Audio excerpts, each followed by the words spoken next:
Hello, everybody. Here we are, 1.4 estimating square roots.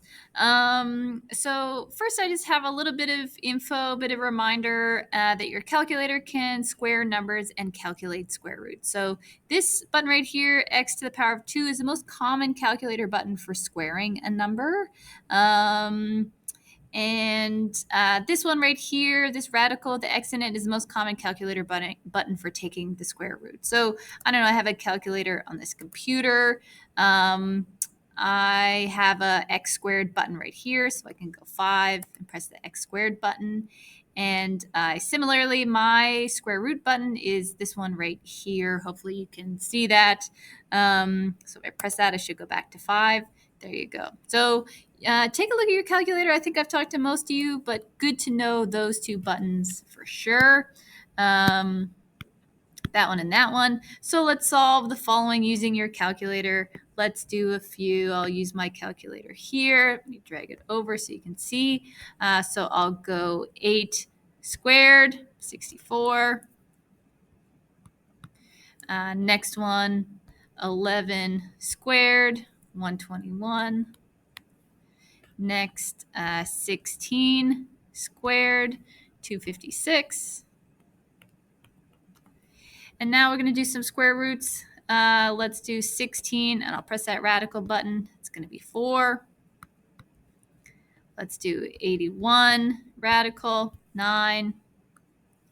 And last, 169 square root, 13.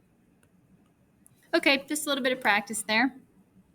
So today we're talking about estimating square roots. And I think once you can kind of wrap your head around it, I think you folks will do well. One of the kind of areas of competence that I'm supposed to assess you on is your ability to estimate reasonably. So this is a really helpful tool in math just to know if you're kind of heading in the right direction.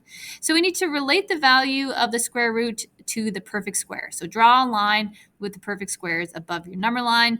Use the number line to estimate the values of the following square roots. So here are our perfect squares: 1, 4, 9, 16, 25. You know, if we went on, 36, 49. And these are their corresponding numbers. So the square root of 4 is 2. The square root of 9 is 3. The square root of 16 is 4. Square root of 25 is 5. So those all correspond with these like actual numbers. So let's use this information to estimate some square roots. So square root of 6. Well, oops, let me erase this. 4 is right here and 9 is right here. So it's kind of like 4, 5, 6, 7, 8. So the square root of 6 would be about there, square root of 6. And if we follow this line directly down from there to there, we can estimate the square root of 6 at about, looks like it's a little less than half. You know, we could maybe say, guess like 2.4 or something like that. Okay. Let's see, I can check. I mean, how close am I? I'm not too sure. 6 square root 2.449. Okay, not bad. Not bad. Actually, I guess it would round to 2.4. Let's try the square root of 3. So this would be 1, 2, 3, 4. So 3, square root of 3 is going to be about there, square root of 3. And if we continue this line down, down, down, down, down, right about here, I'm going to guess it at about, 1.6, maybe 1.66 or 67. Because it's about, they're split into roughly thirds, so that would be about 2/3. I'm going to guess 1.67. Let's find it out. 3 square root 1.73. Okay, not bad.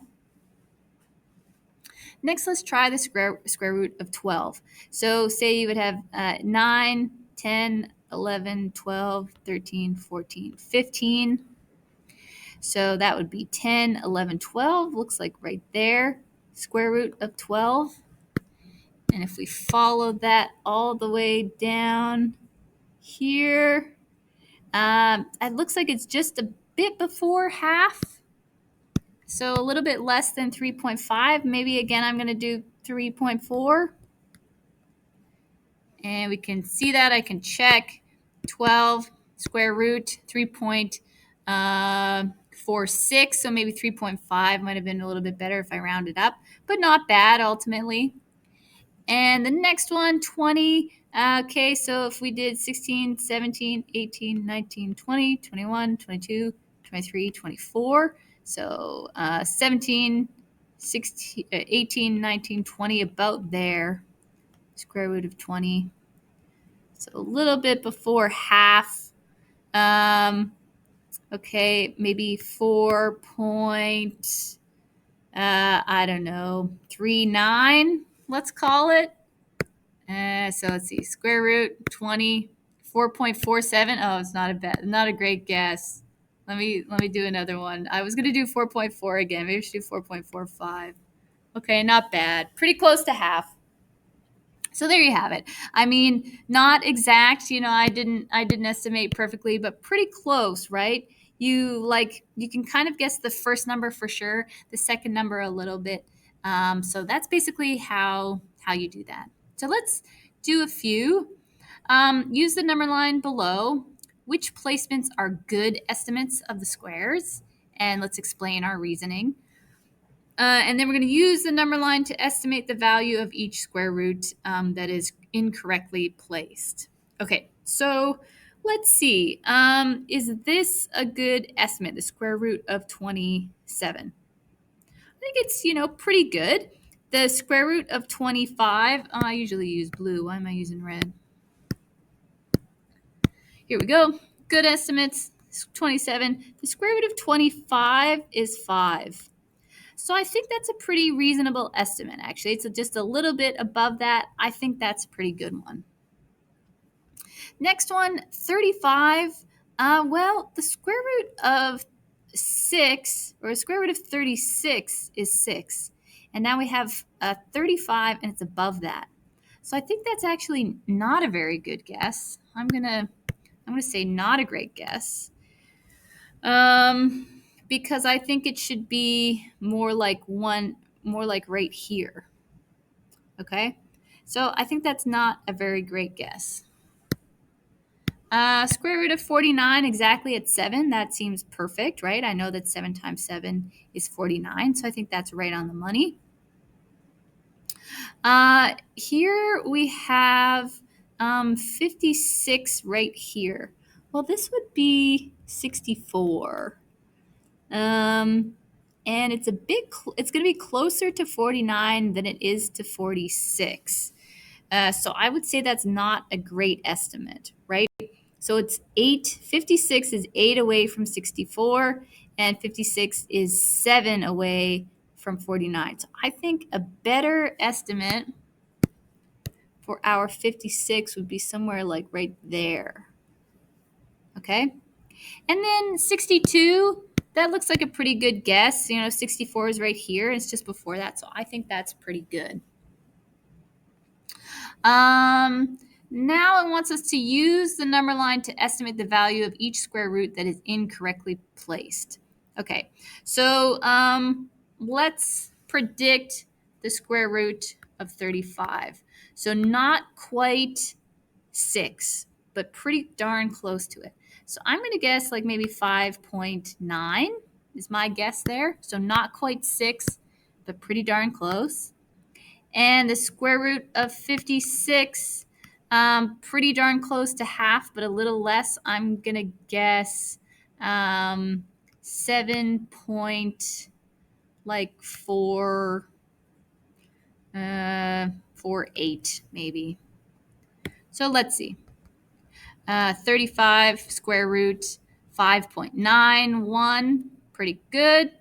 And 56 square root 7.48. Wow, right on the money. So pretty good estimates. There you go. So let's look at number 3. Which two consecutive numbers? Remember we talked about this word a little bit before, consecutive. So coming right after each other, numbers, is each square root between. How do you know? Okay, so what I would think about is our kind of like our celebrity numbers, right? So we have our perfect squares, 1, 4, 9, 16, 25, 36, 49, 64, 81, 100, 121. Hopefully you can see this. 144, 169. Okay, that's tall enough. So if you can think about it, the square root of 9 is 3, and the square root of 16 is 4. And 15 is between 9 and 16. So the square root of 15 is going to be between 3 and 4. And I know that because I situated it between the square root of 9 and the square root of 16. Let's do the next one. And this, again, might be helpful for you to use a number line for this. So let's see, like, if we continued on, I'm gonna go up here. All right, so put your attention up here. I'm gonna keep this number line going. If we had 9 right there, we had 10 right there. 9 would be the square root of 81. 10 would be the square root of 100. So 72 would be between this square root of 64 and the square root of 81. So it's going to be between 8 and 9. You could check this if you'd like. You can go 72 square root, and we should get a number that's between 8 and 9. Okay, there you go, 8.48. Wonderful. What about 110? So it looks like it's above 100, but it's below 121. So it's above 10, but before 11. And you could check this again if you'd like. Let's put it in our calculator. 110 square root. There you go, 10.48. And the last one, 41. If we put this up on our number line, or we put it in this group right here, looks like 41 is going to be between 39 and 36 and 49. So between 6 and 7. And we can check that in our calculator. 41 square root 6.4, which is between 6 and 7. Okay, last we have a question. This one's a little tough. It's going to give us a big number, and it's going to seem really hard to estimate what this square root could be because it's so big. But if we ignore the zeros, that might help our cause. Okay, so let's go. Farmer has 600 meters of fencing. Okay, bought it wholesale. He wants to see if he can go all the way around his field. So he wants to enclose a square field of area 24,200. What are the approximate dimensions of the field? Okay, so he's got a huge field like this. It's 24,200 meters squared.